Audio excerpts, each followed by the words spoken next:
Hussbus bus stop. JP Hussey here, owner of the Hussey Team Mortgage Advisors, with this week's Hussbus bus Stop. Alright, I want to jump right into it, alright? So, if you are, unless you're living under a rock, you maybe know mortgage rates have come down at a very nice pace. You don't want to go too fast, because that creates chaos. But it's gotten to a point that a lot of people that have bought a home, or maybe even refinanced, over the past couple years, you're going to be in a spot right now to consider refinancing, okay? When this video comes out Friday, today it's Wednesday, this is when the Fed did their cut. It has nothing to do with mortgage rates, but it helps. But anyway, I want to go over what you want to look at to make sure that it makes sense to refinance. Because it doesn't always make sense. Just because your rate's a little bit lower and you're saving $20 a month or whatever, a lot of times it's not going to make sense. And unfortunately, there's a lot of uneducated people in my industry that don't take it a step further, and they pressure people to refinance, and they talk quick, and blah, blah, blah, blah. And it doesn't make sense. Okay? So I want to break down what you want to look at to see if it makes sense. All right? Now, I will say, Pennsylvania, where I'm at, where we do most of our business, even though we're licensed in Florida and New Jersey, Pennsylvania is one of the more expensive states. So it's even more important to find out what the goals here, all right, the numbers, breaking it down in a simple format to make sure it makes sense, all right? Here's the quick one, all right? If your rate is going to be about 1 point lower in Pennsylvania, all right, 1 point lower, all right, for a typical regular refinance just to change your payment and your rate, about 1 point, and you're not getting killed with 1 billion points fees attached to that rate, all right, because people can show you a lot of different things. That's why you got to be educated. Then about 1 point is going to make sense, but there's still other factors there. Okay, so let's take a look at this one. Here's a client we actually we helped them buy a house a long time ago. They had a bunch of debt and they wanted to do some things. I think it was like $80,000 worth of certain debt. We did a cash out refinance for them last year. Okay, the rate was 7.5 for that cash out refi, but it cleared off a lot of debt and their cash flow was like thousands and thousands of dollars. I told them this is the first step. Let's get you out of debt. Then later, if and when rates drop, we're going to do a rate and term refinance for you. All right. And now this person's credit is so good right now. There's all types of stuff. So I'm going to run through this, all right? So here you go. Here's how we do it for almost everybody with a typical rate and term refinance. If you work with us, you've gotten one of these videos, all right? Possible refi. Current payment, $2,964. Current rate, 7.5%. Then we break down what the new payment's going to be. We do the work up front. I'm not BSing you and just saying, oh, baby, here's some random numbers. No. Your numbers are going to be pretty freaking close from what we tell you from the beginning. New payment, $2,565. New rate, 5.625. So almost 2 points lower. That's pretty huge. But like I said, usually 1 point's going to make sense as long as you're not getting hit with a bunch of fees.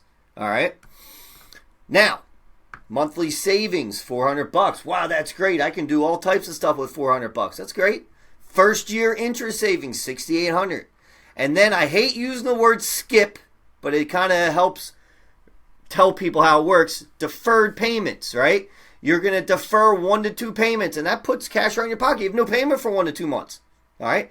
Because we say deferred, because mortgages are paid in the back end. You're paying it at some point with a payoff. Just right now, you're kind of deferring it out. You can take some cash, which you could need right now, all right? And whatever is left in your escrow account for those taxes and insurance, look at your statement, you would get back as well. We're still going to set up a new one. So it's a lot of flip-flopping of money. But if you need cash and you want to use your equity to put some cash in your pocket and lower your payment, this could be a great idea. Now, if you tell me, JP, this sounds all great, but I'm going to be selling my house in less than a year, you know what I'm going to tell you? I'm going to tell you, do not refinance, right? Because there is cost rolled into those loans, and there's a break-even point where long-term you really start benefiting. And usually in most cases, we figure out like 1.5, 2 years, depending on certain costs. There's ways to get rid of the costs a lot quicker with some of these things coming back to you. pay them off, or take this money that you're saving, $400 per month, and put it towards the principal and lower your term. There's different ways to do it quicker, but I found most people want to roll it all in and take their cash right now because people need it. Okay? But if you're telling us that you're definitely selling this home, getting rid of this house in the next year and a half, I'm probably going to tell you not to do this, no matter how well and how great these numbers look, because we're trying to figure out the future for you. Because if you go and sell your house in a year and you had all these costs rolled in, you're actually maybe not working out. You're actually netting less money in your pocket because that balance is higher and there's a payoff. All right? Hope that was kind of easy to understand. All I'm saying is, whether it's us or some of our friends in Pennsylvania that I know, like, and trust, right? Use those people that are going to break this down for you. Stop using these big, I'm sure there's great people there, internet lenders. Don't go back to your mortgage servicer a lot of times. Maybe they're good in there. I get it. But are they doing this for you? Are they going to tell you yes or no? Are they going to look out for you in the future? Or are they just trying to make money right now? Because that's what's going to be happening. There's still trigger leads. Pulled someone's credit the other day. They got 400 calls in a day. It's ridiculous. I was on DC lobbying against that. Right? So you just need to know some simple numbers to make sure and to make yourself dangerous for the future.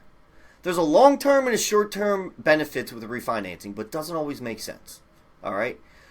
So if this is something that you want, because it takes us, 20 minutes, 30 minutes to do a soft pull of your credit, check it out, do an analysis, write this stuff down. I like doing it manually, doing a video for you to show you and let you make a decision. We're happy to do it.